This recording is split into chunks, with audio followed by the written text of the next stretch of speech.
पावसाने पण कमालच केली. आला आला काय आणि गेला गेला काय.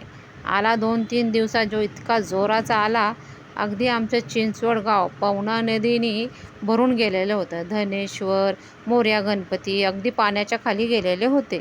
आणि आता असं वाटतंय की पावसाचा एक थेंब पण नाही. आला होता की नव्हता.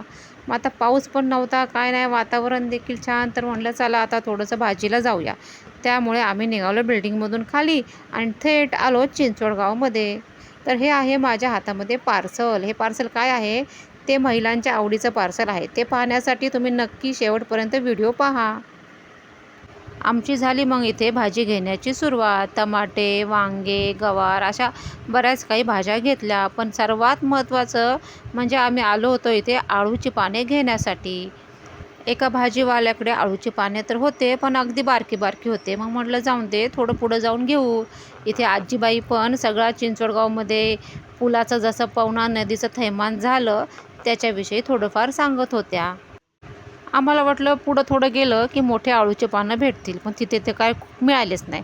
मग पुन्हा मागे गेलो त्याच भाजीवाल्याकडे की अळूचे पानं आहेत का, तर त्याच्याकडे पण नव्हते. म्हणजे पुढे पण नाही मिळाले, मागे पण नाही मिळाले. बसलो आम्ही तसेच. आदल्याच दिवशी ना आम्ही गेलो होतो तुळशीबागमध्ये. सगळ्यांची आवडती स्त्रियांची बाग तुळशीबाग. तिथून हा ड्रेस आणला, पण हा थोडासा मोठा होतोय तर त्याला आता टिप मारावी लागेल. छान मिळाला हा ड्रेस, स्वस्तात मस्त असा मस्त मिळाला.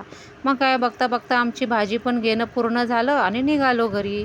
हे ही पवना नदी, त्याचा पूल कसा झालेला आहे. पुलाच्या बाजूलाच खेकडे पण विकताना एक माणूस दिसला, पण आम्ही तर काही खात नाही. आमचे सासू सासरे खातात, तर ते आहेत गावी. लिफ्टमध्ये ह्या केसांचा अवतार असा, अगदी शॉक लागल्यावानी. कुठे पण बाहेर गेलं की घरी आलं की हा असाच असतो. मग घरी आल्यावर केसांना कलर केला आणि लागले स्वयंपाकाला.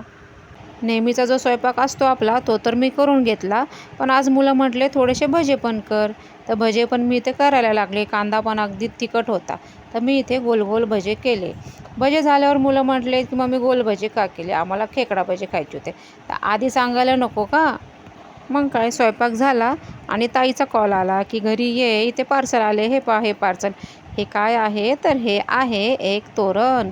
जे तांदळाचे सेतू आहेत त्याने ते बनलेलं तोरण आहे. हे बघा किती सुरेख आहे.